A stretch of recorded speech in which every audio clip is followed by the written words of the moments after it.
here with Volunteer Blue. And on behalf of Volunteer Blue and our many partner organizations, I'm delighted to welcome you all today.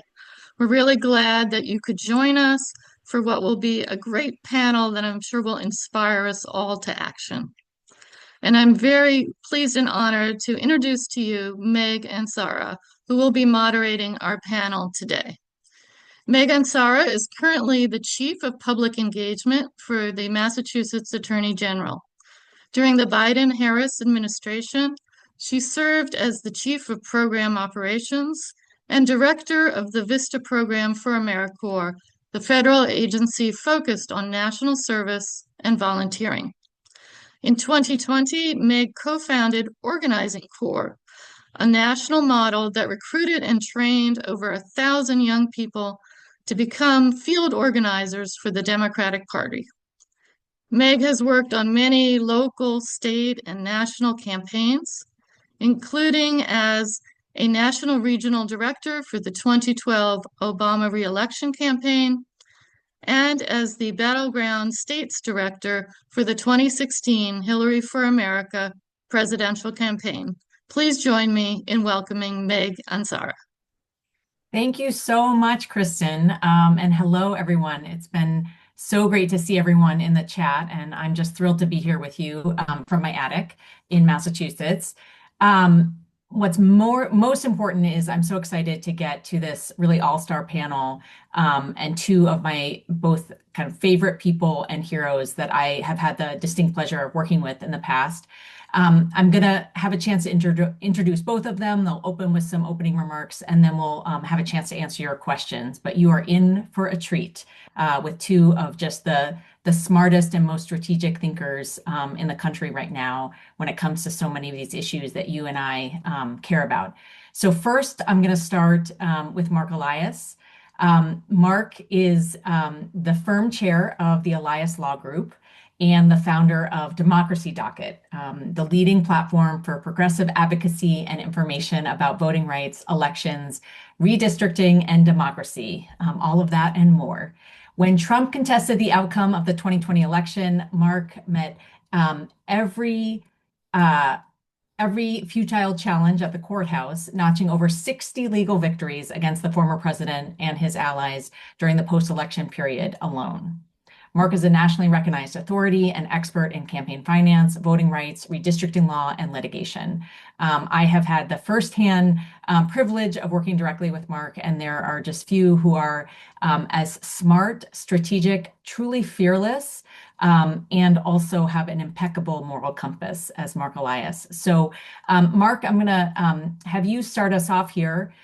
What do all of us need to know going into this election cycle when it comes to voting rights and elections? And what can volunteers like us do to have the greatest impact? Yeah, so first of all, thank you all for joining, and thank you, Meg, for that kind introduction and for having me. I think the biggest message that I want everyone to know is that the Republican Party, while lots of other stuff's been going on, has continued to grind away at voter suppression and election subversion. You know, they have built since 2020 the RNC into really a voter suppression, election subversion war machine that has no other purpose. Like, the way in which you become the chair of the RNC these days is by being an election denier and by promising that you will attack voting rights. It's not organizing, it's not expanding messages, it's not doing persuasion. It's literally just attacking voting rights. And it's not just the RNC, it is a group of right-wing organizations that work in concert with them. And now it is the Department of Justice. You know, I am reminded, given Meg's current job, that, you know, just within the last week or so, the Department of Justice has sued Massachusetts for access to its voter rolls. That is one of 18 states that the Department of Justice has sued to get unredacted, full information on every voter in the state. And they are doing this now, as I mentioned, 18 states, all blue states. They said they're going to add Georgia, which I guess is the one token non-solidly blue state, to this equation. And that's just one action by the Department of Justice. But when you multiply it against all of the other things that are going on, what you realize is that the Republicans don't have a plan to win the election fair and square.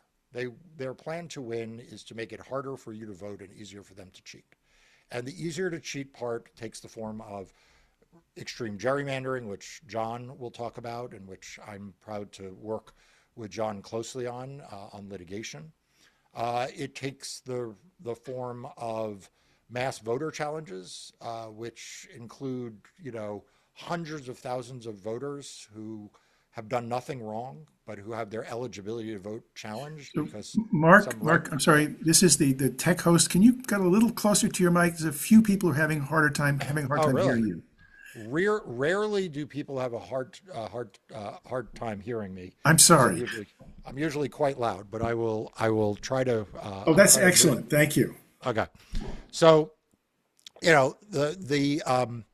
I work with John on redistricting, but we are watching this not just in how they draw lines, but in their effort to prevent, for example, college students in North Carolina to vote, which is something that broke in the news yesterday. Their effort to restrict voting access through early vote. They're banning food and water for people waiting in lines. They're imposing new restrictions on college students to vote in New Hampshire. I could go on and on. I pulled the statistics so that I could give you guys a little bit of a flavor of this. Right now, as I sit here, there are 164 active voting rights cases in 45 states. Okay, that is an extraordinary number. 88 of them have been filed by the Republicans or their allies to make voting harder, including some of the examples I mentioned. Other examples are they want the ability to harass voters as they go in to vote. They say that's a First Amendment right. They want the ability to videotape voters and election officials. They think that's a First Amendment right. They are challenging the election procedure manual in Arizona, which is literally the book that tells poll workers how to do their jobs. So we're seeing this attack in state after state. And like I said, it's going on at the same time. There's so many other things going on at the national level that it's easy to lose sight of this and not pay attention. So in terms of what people can do, the biggest thing people can do is to call attention to this. More often than not, the reason why Republicans think they can get away with this is because no one is paying attention to this because they're paying attention to so many of the other outrages. And when the spotlight is shined on these activities, they oftentimes back away. So, you'll hear me say this undoubtedly as this program goes along. Every one of you has a platform. Every one of you has a town square where you can speak out. And I urge you to use it loudly and to use it regularly and to not shy away from hard conversations, but to lean into them. Whether it is with your friends, your families, your clients, your customers, your bridge club, your dinner companions, whoever it is, engage them on the need to protect free and fair elections. Tell them that this is an important issue for you and that it is something they need to stay educated about. It is something they need to stay active about. It is something they need to call their members of Congress about. It's something they need to call their state legislators about. It is something they need to say that if you work for the Attorney General of Massachusetts, it is something you need to prioritize. Because I promise you, there is no elected official, whether Democrat or Republican, whether they are good on these issues or bad on these issues, that does not respond at some level to public engagement and public pressure. So make sure Democratic and Republican elected officials at the county level, the state level, the national level, they are aware that this issue of free and fair elections is top of mind of yours. And I think if we all do that, that will be at least half the battle as we go forward. Thanks, Mark. Really appreciate you always keep it real and sobering, but also point to the action, and I would expect nothing less. So now Since I told them to call you. Yeah. Get to know your attorney general wherever you are. They're critical in this fight. But I'm here just as a volunteer. I have many questions for you, like I always do, but I want to have a chance to invite John Bisognano into the conversation. John is also a friend and former colleague. So John Bisognano, just briefly on his bio, serves as the president of the National Democratic Redistricting Committee, NDRC, and affiliates, organizations founded by President Obama and Attorney General Eric Holder and Speaker Nancy Pelosi in 2017. The NDRC operates as the centralized hub for executing a comprehensive redistricting strategy that shifts power back to voters, creating fair districts where Democrats can compete. John joined the NDRC team shortly after its launch in 2017 as a veteran of the Obama White House and 3 presidential campaigns, 2 of which I had a chance to work on with him. John is just an outstanding human, but also truly one of the experts nationally when it comes to redistricting. He's been working on redistricting before the rest of us were paying attention and sort of beating this drum. And one of the reasons why I'm so excited that John's able to join us is I think he can talk about both what's happening in this moment, but also long term. And we really need to weigh both. So, John, and if you haven't seen my dog behind me, Gromit is also eager to hear from you. So Marc provided us with a sense of the depth and breadth of lawsuits that are currently underway when it comes to voting, voting access, voting rights. Would love to hear you talk more about the issue of redistricting, both how it's changed over time, because you have this incredible perspective, and also where we go from here. Yeah, thank you, Meg. And thank you, Michael. Thank you, Marc, for setting the table for me, not being too good so that I had no chance of success, but just good enough. It is so good to be here with all of you. Marc, I hope you're looking at the chat because you just have like a full fan list in here, and we all should have such a fan list. This is exciting to watch from my perspective. And so I'm so grateful that I get to work with Marc and have worked with Meg and Michael for so long. It's so nice to be with all of you. Let me just tell you this and start by saying we are in a man-made, Trump-made, manufactured crisis. We are in a redistricting-based crisis and a redistricting war. And I, for one, am so glad that I have all of you to be in the trenches with me, because this is a truly day-to-day battle that we wake up every single morning and try to go to war against what Donald Trump is trying to do. And I want to take a few minutes to level set because I'm so grateful that, as Meg noted, Barack Obama, A.G. Holder, and Nancy Pelosi had the foresight to create our organization. What now is 8 years ago, which seems like an eternity. It's hard to believe it was 8 years ago, but they created our organization because we all lived through an extraordinarily chaotic era, even if we didn't perceive it in the 2012, 2014 era, where Democrats were completely locked out of Congress. The gerrymandering that took place after 2010 was so egregious that Democrats had no chance at competing for the speakership in the U.S. House of Representatives. We had an election in 2012 where Barack Obama won handedly, and yet still lost the House of Representatives by a tremendous margin. It's really an astronomical stat when you start to process what happened during that era. And since the foundation of our organization, we've actually been extraordinarily successful, and we've had a multi-pronged approach, some litigation, some political action, some engaging with volunteers and elevating the roots of this issue, making sure folks like yourselves know what redistricting is, understand it, know how to talk about it, know how to call their representatives, as Marc said. And I think really focusing on elevating this issue has brought it to the forefront. Now, it created a moment in time in which we were prepared for this Trump-created crisis. I shudder to think about what it would have been like without our organization. It's been hard enough with it. And so what we're currently seeing in this state of play, thanks to our work, was we had 2 of the fairest congressional election maps in history, the past 2 congressional election cycles. They weren't perfect. We had states like Texas that were already gerrymandered, places like Florida that were already gerrymandered.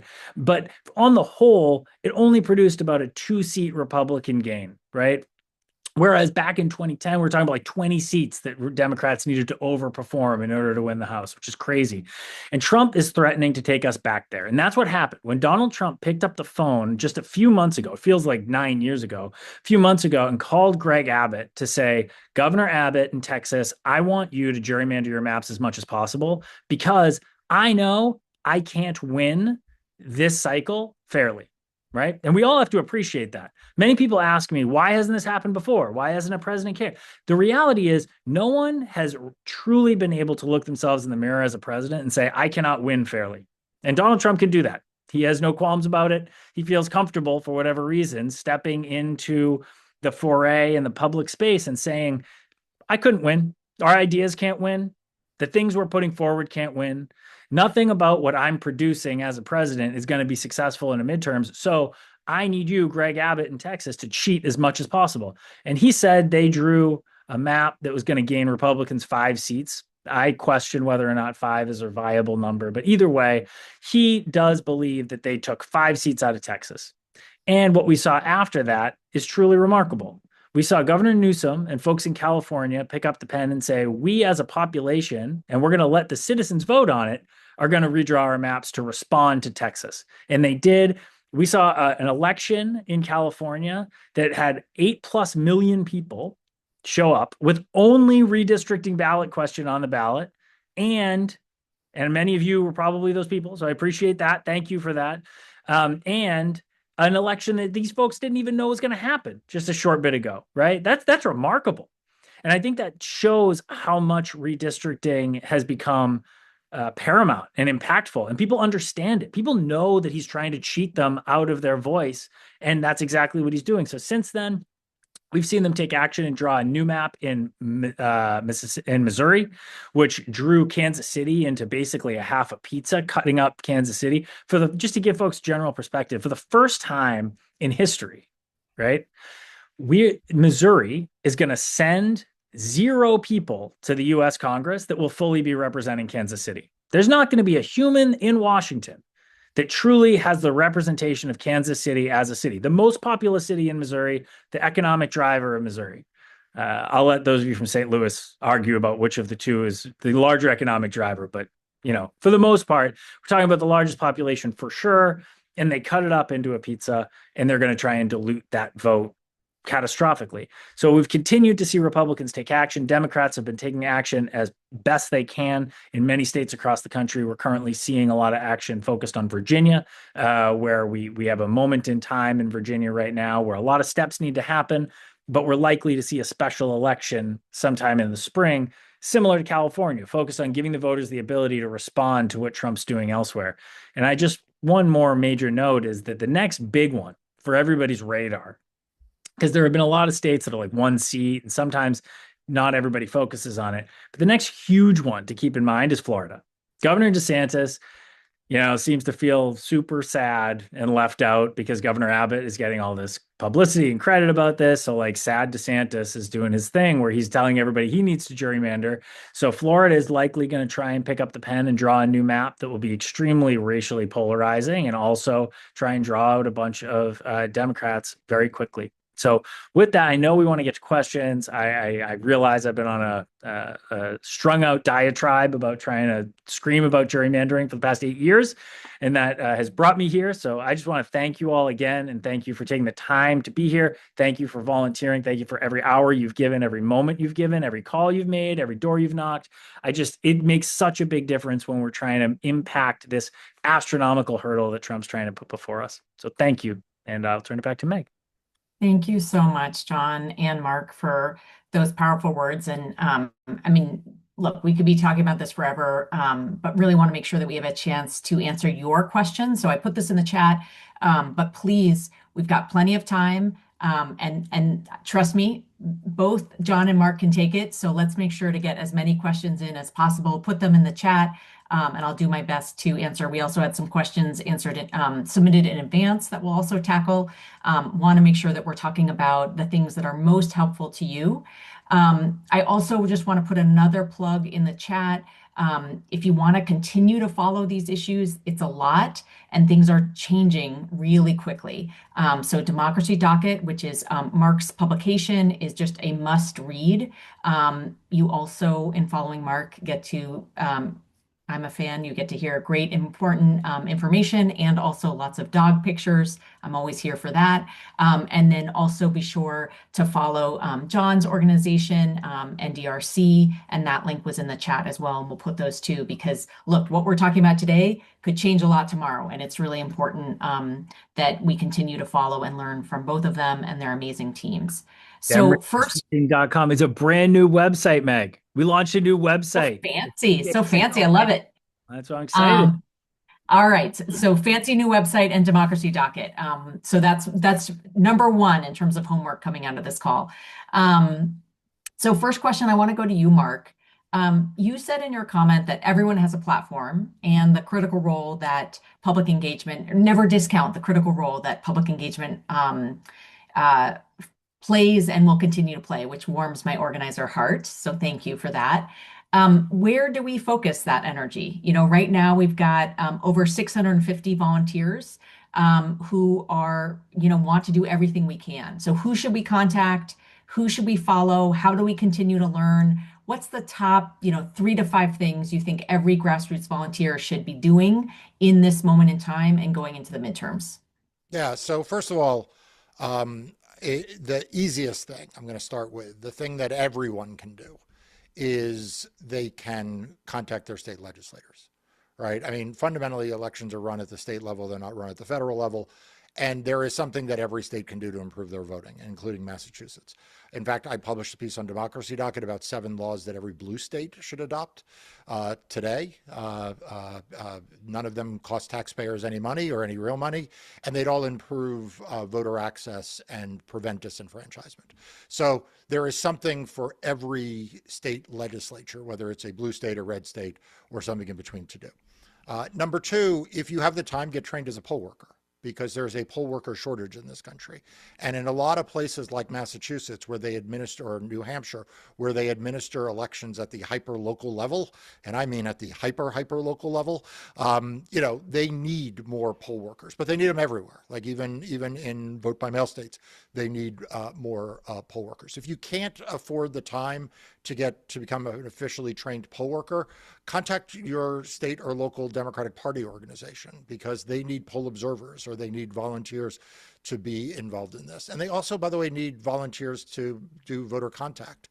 The easiest way to prevent there from being problems on election day or after election day is to persuade people to register to vote, to make a plan to vote, and to do so for Democratic candidates up and down the ballot. If you do those things, and so being involved in the efforts to help make sure that voters are educated about what their options are for registration and in-person voting or voting by mail, and that they have the information they need about the candidates that they should support, goes a long way towards making sure we have free and fair elections. And finally, I would say that if partisan politics is not for you, if you're just someone who is like, look, I don't necessarily agree with what Meg and Marc and John have done supporting individual candidates, there are lots of progressive nonprofit organizations that do this work. And so find one of those organizations that does voter registration or voter education or voter protection, and volunteer for them, because all of these organizations, I mean, I've known Meg a long time. When she was an organizer, I don't think she ever said she had enough people. So, all of these organizations need people's time and effort, and do that. And I'll just make one last plug for your platform. There is oftentimes people will say, well, I'm doing these other things, but I've got an uncle or an aunt or a friend who, has bought into Donald Trump. And what I say is, don't avoid the hard conversations with them. I mean, be respectful, but don't avoid the hard conversations. Talk to them about why what Donald Trump is doing is hurting our country and our democracy. Talk to your friends and your family and your circle of influence. I mean, I can't remember I got 2 organizers with me here, so they're going to tell me the right terminology here. But oftentimes it is these close relationships in which you can make the greatest difference in creating real change. Thanks, Marc. Really appreciate that, and totally agree. And I think your list of 7 and the bringing up the partisan path and the nonpartisan path means there's something for everyone, right? So as you're thinking about you and the people in your network, there really is, I think it's easy to feel hopeless in this moment in time, but there's an opportunity and a space for everyone to contribute. And I see Adina in the chat. She's a poll worker in Ohio. We've got folks calling in nationally here. And she says it's fun. So you too can have fun, like Adina in Ohio as a poll worker. All right, I'm going to go to John next. And I'm combining a couple questions just to see if we can get to as many as we can. So there are a bunch of specific questions because we've got folks, joining us from all over the country. Many questions in the chat focus on how do I figure out what's going on in my state when it comes to redistricting. So, whether it's your website or something else, your new fancy website. What's the best resource to kind of keep up to date, both nationally as well as within their own state? And sort of what should they be doing, right, other than educating themselves and kind of following from home? Yeah, for sure. Thanks, Meg. And I'll start by saying Mark's so right about having the difficult conversations with folks, but um, a great way to have that conversation, I believe, is through redistricting and gerrymandering. Because although it's kind of a wonky, difficult topic, it is one that almost everybody understands in the end and dislikes, right? And this is like something that's proven true throughout this entire Trump-made crisis, is that the people do not want this, right? Like when you talk to a normal person, anyone on the street, even if they're not politically educated, and you say, hey, do you think the politicians should be able to draw their own districts and make sure that they get to sit wherever they want to sit in Congress? Like, it doesn't make sense to anybody. No one thinks that that's the best path forward outside of Donald Trump and a small group of Republicans that are trying to preserve their own power. So I agree with Mark, and I also think it's a great place to have starter conversations with folks that may not be exactly aligned with everything you think. Now, demredistricting.com is a great resource for what Meg was describing, trying to better understand what's happening in your state. We do provide information. Also looking at like your Secretary of State's office, or as Mark noted, calling your representative. And I think that could be a good step, regardless of if you're just trying to seek information on what's happening with redistricting in your state and have follow-up conversations about anything you care about. It's a great person to get to know, and it's important to make sure that you're, being heard through that community. Now, I want to just call out one very specific example. And I know it's so easy to get cynical right now, and I've been it sometimes, and that's okay. It's okay to have those difficult moments. But what happened in Indiana last week is truly remarkable. And what we saw happen in Indiana, for those that don't know, is Donald Trump began very shortly after he called Greg Abbott in Texas, putting a great deal of pressure on the Indiana Republican legislature to redraw their maps. They were planning to carve out two Democratic seats, historically Democratic seats, long-held Democratic seats. They were going to draw them into oblivion, try and make them extraordinarily red. Again, similar to what I was describing in Missouri, the city of Indianapolis would have had no representation. It would have been cut into four pieces. It's truly crazy. It's not what anybody intended when they planned this process, right? And Donald Trump brought the state Senate in Indiana to the White House. He had them like take a big picture on the White House steps. I'm sure he gave them the little White House M&Ms. He like made a big deal of it. He met with the leadership in the Oval Office. He had JD Vance fly in and out of Indiana like it was a pit stop for Marine 2. It was remarkable how much taxpayer dollars got spent just in Trump's time and Vance's time and jet gas to fly back and forth to Indiana and pressure these legislators and tell them what to do. In the end, they did the right thing, and a lot of them did. 21 out of 40 Republicans voted against gerrymandering a map. And that's because of people like you that called their state legislature and flooded the airwaves with constant rhetoric. And they were clear, no one in Indiana, when it came to voters, wanted this to happen. And, even in a time that we can get so cynical and it can feel like democracy is slipping away from us, there are moments like Indiana that we should all take stock in and remind ourselves that people do still have power in this democracy. And like, as long as we're being heard and using our voices effectively, calling your legislator, taking action, going to a rally at a state capitol, I think anything is still possible. Thanks, John. I really appreciate it. And we've got some proud Hoosiers in the chat. Well done. Thank them. Yeah. And I want to call attention to Macy's point. Like that didn't just happen, right? People taking courageous stances didn't happen. It happened due to organizing pressure and sustained pressure to understand that constituents were watching, they were paying attention and didn't want this. I really appreciate you calling attention to that.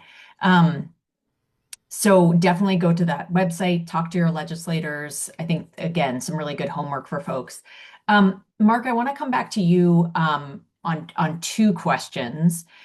So one is really around just voting. And I think folks are feeling confused right now about, and this is sort of the age-old question that I feel like you and I have engaged with on many election cycles, which is how do you account for the cheating and misinformation, but not in turn contribute to further suppressing the vote. And so what should we be communicating in terms of, how people should be voting, that both acknowledges the shenanigans that are taking place and very real, but aren't uh, exacerbating the fear and distrust that we also know is really destructive in terms of our voting process. So I'll start there, and then I've got a part two for you as well. Sure. So I think that there's been a lot of thinking about this, and it's changed a little bit over time.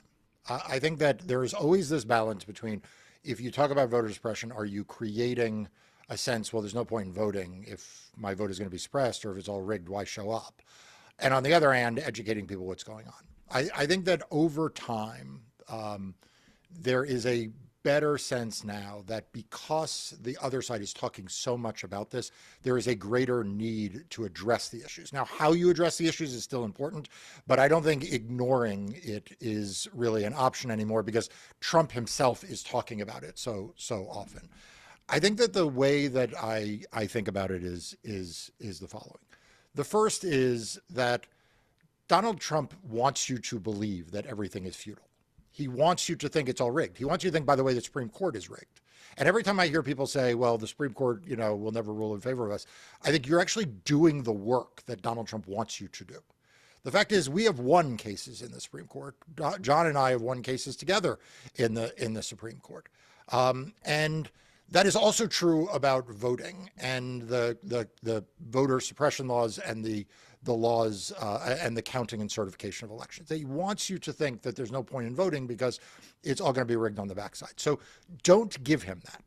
Like, don't give him your apathy or your futility, because that's what he wants. So we need to be attentive to the fact that there are people out there trying to make it harder for you to vote. We need to be attentive to the fact that there are people out there cheating, but we cannot succumb to that as a foregone conclusion. We have to insist that our elections are going to be free and fair. We have to insist that our votes do count. And we have to insist that the election results are accurately certified. And I'm here as testament to the fact that when we don't give that to Donald Trump, good things happen. I mean, the fact is Donald Trump tried to rig the outcome of the 2020 election in Michigan by preventing the Republicans on the bipartisan canvassing board in Wayne County, which is where Detroit is, tried to convince them to refuse to certify. And in fact, on the first vote, they did refuse to certify. But there were so many people expressing outrage at that meeting that they actually flipped their vote and they did certify the results. And then it went to the statewide canvassing board. And by then Donald Trump's campaign was all in on this. They invited, these folks to the White House for meetings, right? But again, there was so much public attention to what was happening that they did certify the election results. And I could give you story after story, whether it is judges in Wisconsin, when it had a very Republican conservative state Supreme Court, where we eked out by one vote the vote we needed to certify the election results. On the U.S. Supreme Court, where John corrected me, we won 2 cases in the U.S. Supreme Court. The fact is, when the public is paying attention and is engaged on this stuff, judges and justices, election officials and secretaries of state and AGs, they all live in your communities. They all go to their kids' soccer games. None of them want to be outed or to be focused on as the person who is stealing an election or suppressing the vote. Those things are able to succeed when people like you are not calling it out. When we all call it out and we don't give in to the cynicism, then that is when we can prevent it from happening. Can definitely attest to that. You've kept me away from some dark times in terms of, don't give them your attention and your belief, and don't further their message. So just as a follow-up to that, there's a question in the chat, which is just about, are there particular avenues of voting that are more secure, more safer, vote by mail, early vote, drop boxes? Like, is there a preferred, do you recommend a particular method that you think is safer, again, given the world that we're in right now? Yeah, so there's no topic that gets me in more trouble than this one, because the folks from vote by mail states love vote by mail. The folks in New England love in-person voting. The states like Florida that have histories of early in-person voting, they love that. So let me answer it this way. The best way to vote is the way that you're going to vote.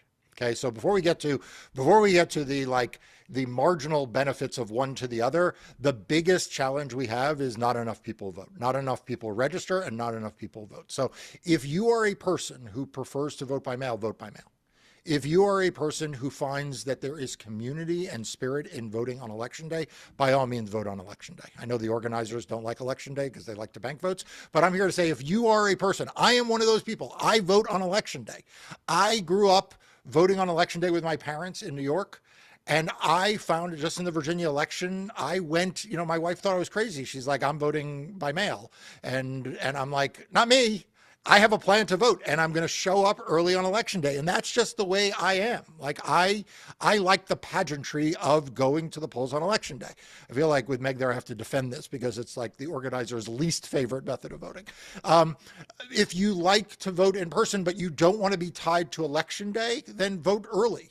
The most important thing is you vote. I will give you some data that will tell you a little bit. Probably net voting early in person is the best. I'm sorry, the people from Oregon, there are higher rates of rejection of mail-in ballots than there are in-person ballots, even with cure periods. There are higher rates of rejections of mail-in ballots than there are in-person votes. Almost no in-person ballots get rejected. All mail-in voting systems have some rates of rejection. I'm quite critical of those. You can read my writing, including that piece about 7 things we can do. States like Colorado that have all voting by mail still reject tens of thousands of ballots every year post-cure. States like Washington, Oregon still reject tens of thousands of ballots post-cure. No one's going to convince me that that's because those are fraudulent ballots. Those are not fraudulent ballots. This is election officials rejecting ballots that should be accepted. California, it's in the hundreds of thousands. That said, if you like voting by mail, vote by mail. Those are still very, very low rates of rejection. So if you ask me, if you are someone who's neurotic and I will vote anyway, Mark, you tell me to do it, and what is the best likelihood that my vote counts, I tell you to vote early in person. In person because there's almost no rate of rejection. Early because what Meg will tell you is, what if there's a snowstorm on election day? What if you have a crisis? Or you could get sick. Someone got or sick. You get in the sick, chat. right? So make a plan to vote early in person if you are completely agnostic, but I'm really supportive of any of them. We have a place in next to my back door with all our I voted stickers, just because I also like to bring my children to vote. So vote whatever's easiest, make a plan, make the people around you make a plan, all of that. Yeah, I just want to quickly, because the Oregonians, as they always do, are we have the best system. Here's the thing. If you're from Oregon, it is the best system because you all love voting by mail. But if you grew up in New England, I spent a lot of time in Vermont, and in Vermont, they literally get the whole town together once a year to vote in a town meeting on how much money to pay to donate to the local cemetery and whether to pay the plow operator extra overtime to plow longer into the spring. It's just different states have different cultures, different communities within states have different cultures. Black voters in some parts of the country prefer to vote early in person on Sundays. There isn't one answer to this. So I'm thrilled that the Coloradans are stubborn. I'm thrilled that the Oregonians love their voting by mail. And I am also thrilled, Meg, that the people of Massachusetts probably going to tell me also love in-person voting. Yeah, the town meeting is a whole other conversation. But I'm here for that, but that's another Zoom. Okay, I have a question for both of you because it's a biggie and we could probably spend hours on it alone, but we got to go there. We got to talk about the Supreme Court. So how do you, given the Supreme Court that we have right now, so Mark, you talked about we've got to be in reality, right? So we've got the Supreme Court that we've got. It is not an easy one. What does this mean in terms of voting rights? How do you think about this in terms of voting rights and also redistricting? Who do you want to go first? John, go first, then Mark. That's probably better because I'm not a lawyer, so I can go briefly and then leave it to the lawyers. And I'll also say, as a New Englander, voting in person is great, and the I voted sticker is important. I went to vote the other day. I didn't get a sticker. They didn't have stickers. I didn't realize how important that was to me until I didn't get one. And I was like, oh my God, they didn't even have stickers. What are we supposed to do? Anyways, I'll Not get only over the stickers, it. I go to the tent, I go to the Democrat tent and I get their sample ballot. Oh Even though yeah. there was only one race on the ballot in Virginia and I knew who I was voting for because it was the Yeah. Democratic governor, I like the whole thing. I like the sample Yeah. ballot, I like the stickers, so I'm with you, John. Want to be nice to the people in there, make sure they have what they need. Are they Yep. getting food and Yeah. water? That's good. I'm with you. I just do want to say that the mail-in ballots we've heard from Virginia and Washington, they also get stickers. So good It's on not the you. same. Not the Um, same. just just let it be. Let it be. All right, stop procrastinating. We got to go there. I know it's going to be dark. Supreme Love the Court. Supreme Court. Great Supreme Court. No. No, I think extraordinarily complicated and really difficult. As Mark noted, we've been before this Supreme Court a number of times with redistricting related cases, and I think the most notable one is recently in Alabama, just 2 years ago. Feels recent. We were successful in holding up Section 2 of the Voting Rights Act, which in turn allowed for the first time in history Alabama to have two black opportunity districts, as opposed to which it was should have been granted a long time ago via the Voting Rights Act, but for the first time in history they had two opportunity districts. And I just one note on it, and I'll use this to take a campaign side swipe before I let Mark answer in a more legal sense, but what we saw in Alabama after that case was not just an acceptance or the voters were like, oh, great, there's two districts now. We saw 11 people run for this new seat, which just clearly shows you that there was a massive amount of opportunity there just waiting to be uncorked. And we also saw an uptick of like 110% in turnout. Like people were so excited to have their voices heard for the first time in so long, or ever in some capacity, that they were able to turn out really quickly. So again, I just want to affirm the positive view that like if you give people the reality and the ability to vote, they will take it. And with that, Mark, I'll let you answer the question on the Supreme Court more tactfully. Look, the court is what it is. I mean, like I'm not gonna pretend that that the Supreme Court right now is balanced. I actually argued a case in the Supreme Court last week, so I have this firsthand. I argued a case to try to uphold a decades-old campaign finance law that the Republicans are challenging. The Trump Justice Department refused to defend this law, notwithstanding the fact that it had been defended by Democratic and Republican administrations in the past. So I stepped forward as tribute to step into the breach and say, okay, I'll defend the campaign finance law. And I heard everybody tell me going into the argument that I had no chance of winning. And that may be true. It may be that at the end, I wind up losing the case because after all, why did this Supreme Court take a case to hear this law if they were predisposed to just say all is well, no problem here, right? So like I'm very realistic about the court, but here's the thing. There are still opportunities to win important cases in the Supreme Court. I've argued now my fifth case in the Supreme Court. I've had four wins. We'll wait to see what happens with this one. And in all four, which were redistricting cases, I took the law as it was on good, at face value, which was a pretty conservative set of constitutional laws. And I deployed them in the way that were most advantageous to the voters that I was representing, which were a coalition in each case of black voters, actually, not even Hispanic voters. And we won. And the net effect of that was we struck down the lines in North Carolina. We struck down the state legislative and the congressional lines in Virginia. This is going back to the last round of redistricting, and black voters were better off for it. John mentioned the Alabama case that my partner argued in the case for NRF. And, people thought we were going to lose. And instead, we won a second black congressional district in Alabama.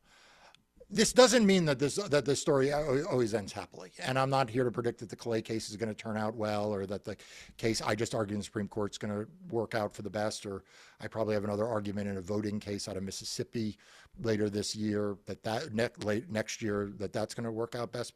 But here's the thing: there are still opportunities to win these cases. It's harder. Look, it'd be easier if I were on the other side, but we can't again give in to the fatalism here. And there are still cases that get won. And when we don't win, we lick our wounds and we move on to the next. But it is not a foregone conclusion that the Voting Rights Act is going to get struck down. It's not a foregone conclusion that voters are going to get disenfranchised. That becomes only a foregone conclusion if we stop fighting. And so if there's one message I have, and I know John agrees with this and Meg agrees, is whatever happens in the last case, we got to pick ourselves up the next day and fight the next one. And, we're going to have bad days in the polls. We've got to pick ourselves up and fight the next one. We're going to knock on some doors, and we're going to have people who don't like our candidate. And you know what? You knock on the next door. We're going to have days where, we feel like we didn't meet our goal in doors that we knocked. So the next day we get up and we knock on more. And we just have to have this one foot in front of the next mindset rather than saying, okay, is the Supreme Court against us? Or do the voters not like what we're doing? We just have to execute day in, day out. And if you do that, you make your luck. And anyone who's knocked doors knows that that happens. And anyone who's argued court cases knows that that happens. So that's really how I approach it. Thanks, Mark. Anything else to add? Because then I'm gonna, John, and then I'm gonna go back to some redistricting questions. I don't know. Go for it. I applaud Mark's plot. I like organizer Mark. Organizer Mark is a fun Mark. I know. Just rallying the troops here. I love it. People always ask me how do they get a job being a lawyer in politics? And I say, show me that you've knocked doors. Stop, Mark. Stop. All right. Going back to redistricting for a second. This sort of, it feels like, John, we're in a nuclear arms race here, tit for tat. And then we've got the Supreme Court, which we've established as a problem. Where do we end up? And how does this all net out? And also, how do we fix gerrymandering long term while still, just as Mark said, fighting the fight day in, day out right now? How do you think about short and long term? And where are we going to end up this cycle? Let me start with the long term. I think it's important to continue to stay rooted in the big picture goal. And for us, the big picture goal has always been a federal ban on partisan gerrymandering, right? And that remains true. The big picture goal, and the Supreme Court has blessed this in their opinion on Rucho, which was terrible. And they basically said they don't know how to handle redistricting or gerrymandering, and they're going to wipe their hands of it. What they also said was, at any point, the legislature can pick up the pen and create a bill and send it to the president that says partisan gerrymandering is banned in this country.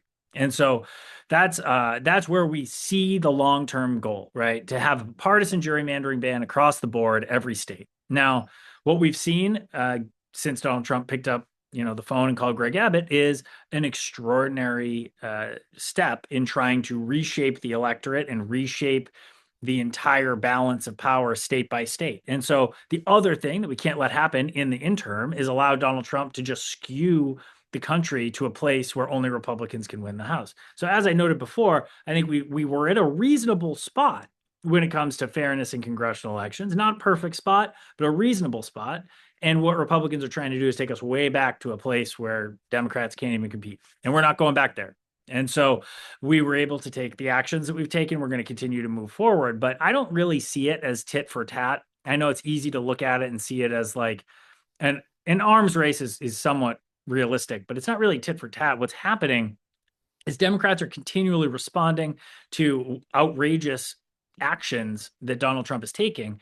And also, I will note, responding via litigation, and Mark leads that litigation. But that's it's not, we don't just say, all right, in Texas, they got it. They took 5 seats in Texas. Now we got to go take 5 in California. So we got to fight in Texas to make sure that this is seen as a gerrymander. We had success at a lower court in Texas with Trump judges that then the Supreme Court decided they were going to pause, and we're going to have that hearing over time here. But this is a multi-pronged attack, and it needs to be continual and everlasting. And I'm not here to tell you that we're in the end of the war because of what happened in Indiana. I think some folks looked at Indiana and said, "Oh, finally, a detente." This is about the end. We are not at the end. We're squarely in the middle of this war, and we're going to have to continue, as Mark noted, waking up every day and doing our best, and then go to sleep and hope that you did as much as you could, and then wake up every day and do it again. And there's really no way around it, but I enjoy it. So once you decide you enjoy it, just keep doing it. Yeah, I totally agree. You're either a fighter or you're not. And when you fight, you got to keep fighting. So one follow-up question, one of the things that you said, in addition to following NDRC, you mentioned folks reaching out to their legislators and talking to them about redistricting. Like, what should they be saying? What should they be asking? What should they be insisting upon? Look, if you're in a state controlled by Republicans, you should be calling and saying, I don't think that you should gerrymander this state. I believe that this state currently is in a balanced place. It's obviously all the difficulty in answering the question is it's very state by state. A script, if I were to give somebody a script or something, it would be like a state by state. Piece of information. You can't, there's no carte blanche, just say this. But I think you could call your legislator in any state and just say, I believe in fairness. Like, let's ensure that the national electorate is fair and balanced. Are you doing your part? Great. Super appreciate that. Okay, Marc, going back to you. So you mentioned this in your opening remarks, and we've obviously got a bunch of folks from who, like me, are from Massachusetts. And you mentioned that the federal administration is currently demanding access to voting records. Can you talk more about that? What the kind of current state of play is, and how do we prevent these actions from being taken? Yeah, so this is actually the first audience that I've addressed this to at this level of detail. So here is the deal. The 2020 election was about voting by mail. That was what all the fights were about. I actually wrote a piece on Democracy Docket in March of 2024 called The Four Pillars to Protect Voting Rights when Voting by Mail, and that turned out to be pretty prescient. The 2022 election was about voter challenges. If you live in the state of Georgia or other states that saw those mass challenges, you know what I'm talking about. That really defined what a lot of the legal fights and a lot of the organizing fights were about in 2022. In 2024, we were all prepared to have big fights about certification, right? It was all about post-election. 2026, the election is all about data. And part of it is actually connected to redistricting, right? We have seen what's changed in redistricting is not so much politicians' desire to redistrict. What's changed in redistricting is computing power and data. And therefore, you can do it much more effectively, much more efficiently, and with much more precision. And that is not just true for redistricting. That is true for all aspects of voting. A lot of what Meg and her cohort, innovated in voter contact has now come to voter suppression, which is the use of big data sets to figure out which voters you want to target and which voters you don't want to target with voter suppression. So what we are witnessing right now is an unprecedented effort by the Republican Party and the Department of Justice to access the most confidential voter data there is, which includes your full Social Security number, a specimen of your signature, what elections you voted in, what elections you haven't voted in, whether you've moved, whether you voted, what the timing of your move was relative to various voting patterns, your race in many states, obviously your name, your address, your gender, right? All of this information that states have, which is a lot of information on you. And they are trying to access this information because that is power. That is, when people say that they think that the Department of Justice is going to seize ballots and do all of this stuff, you need data, right? Anything that you're going to do that is going to disenfranchise voters starts with knowing who it is whose vote you want to count and whose votes you don't want to count. And having access to the voter file, a full voter file, the kind of information that only the states have, that not even the political parties have, by the way, is a critical tool in that. So the Department of Justice, according to Democracy Docket, which is the outlet that I founded, has 22 employees. It, by the way, puts out free newsletters every day. So if you sign up, they don't sell your email address. They don't share it with anyone. They just send you a newsletter every day that summarizes what's going on for free. So I recommend everyone subscribe there. But what their reporting has shown is that that the Department of Justice has sought this information essentially from every state. There may be a couple of exceptions like North Dakota that don't have voter registration, but they've essentially sought it from every state. And they have started suing the blue states that have not complied. So they've sued 18 states as we sit here today. My law firm, we have intervened to fight on behalf of voters in 14 of those. As I sit here, we are preparing to intervene in the remaining 4, including in the great Commonwealth of Massachusetts. So there are lawyers who are fighting against the Department of Justice here, including AGs in some states, us in some states, but there's going to be a lot of legal fights here. What we also know is that there are 4 states that have given in. There are 4 states that have announced that they have provided this information to the Trump administration. Now, someplace between the 18 plus 4, which is 22, and 50, or let's call it 48, there are another 20 states or so that, frankly, we don't fully know what they're going to do. Those are controlled by Republicans, principally. And they're probably not all that thrilled with turning over this data. Their constituents are certainly not thrilled with turning over this data, but they also don't want to say no to the Trump Justice Department. So that's probably where on the calling your legislator level, you're contacting your election official, where the action is going to be. Because if you're the Secretary of State of Indiana, since we've been talking of Indiana, which is one of those states that is not decided, like it's kind of a no-win, right? On the one hand, if you turn over people's social security numbers, signatures, date of births, all of this information, like you've got some angry constituents. If you don't turn it over, you have an angry Trump Department of Justice. So my message to you is, if you live in Indiana, be one of the angry constituents, right? This is the kind of thing that you don't want to let them do in quiet. And then the courts will settle up the fights where we have them. Thanks, Mark. And one of the things that I feel like you both continue to come back to is like never underestimate what can happen when the public is paying attention and making their voice heard. And that can sound cliche, but it really does work. It works at a micro level, it works at a macro level, but it has to be sustained and it has to be organized, which is where volunteering comes in. Our time has flown by.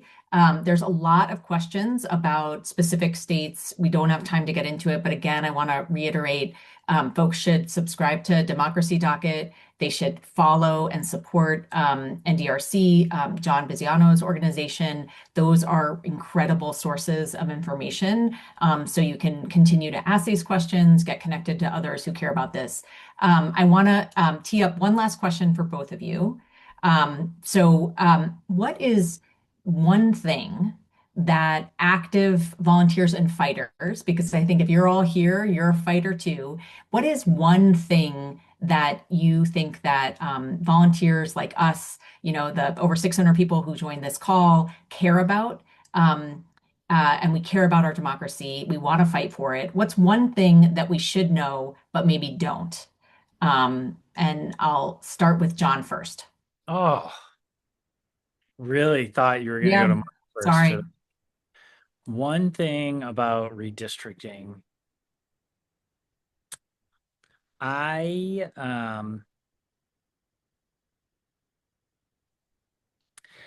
think it's that we really do have a path to a good place on this issue and in this country. And I've tried to describe it throughout this call, so it's not entirely brand new, but it's so easy to feel like we're lost in a gerrymandering, end game, and it's just going to be completely catastrophic. And there are ways out, but we need federal legislation. We need people to stand up and ask for gerrymandering to be stopped. And as long as we can do that in the long term, we can be successful, and we can have the country that we want, and we can have the country and the democracy that we tell our kids they have. We tell our kids when they go to school, we're living in a democracy and you should be excited about it and your vote matters. And then they go home to a congressional district that looks like, a salamander or a hand. And we can have it better. We can have a better way, and just keep up that belief. I appreciate that. Clint said in the chat that both of you are brilliant warriors for democracy, and I think that sums it up. So, Mark, what's one thing you want folks to know, folks like us to know, or most important takeaway as we go into the midterms? Yeah, it's that right now Democrats have an excellent chance of winning the House and the Senate. They are favored to win the House. There is a direct path to win the Senate. I think that there is a very good chance that the election results in the House could be not even that close, that Democrats retake the House.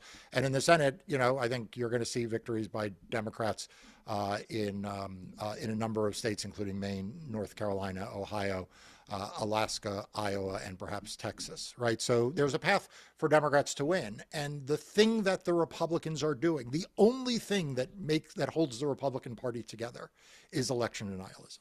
You can be in favor of tariffs or opposed to tariffs and still be a Republican in good standing. You can be pro-choice. Hell, the head of HHS, Kennedy, used to be pro-choice and still serve in the cabinet. You can even be skeptical on guns and be part of the MAGA coalition. The only thing that unites them is election denialism, election subversion, and voter suppression. And our side doesn't fully get that. I think we sometimes think that it's performative on their side, but it is not. It is real. It is the glue that holds their movement together. And we're going to see more and more of it. And at that moment, when we see more and more of it, we need people not to take a step back, like the big legacy media corporations and the cowardly law firms. We need them not to try to make peace with it, like the tech CEOs and the universities. We need ordinary Americans to do what they did when they showed up at No Kings rallies. We need them to do the things that are hard, which is to say, this is not okay. We are not going to tolerate this in Oregon or New Hampshire or Massachusetts or Virginia or any of the other states that I saw go by at the beginning of this. We're not going to let this happen in our community. We're going to stand up and we're going to fight against it. And I think if we do that, we'll be successful, but we can't underestimate how much commitment there is on the other side to that. Thank you so much, Mark and John. You know, as someone said, I think both of you have made it clear we just need to execute and fight every single day. It's hard work.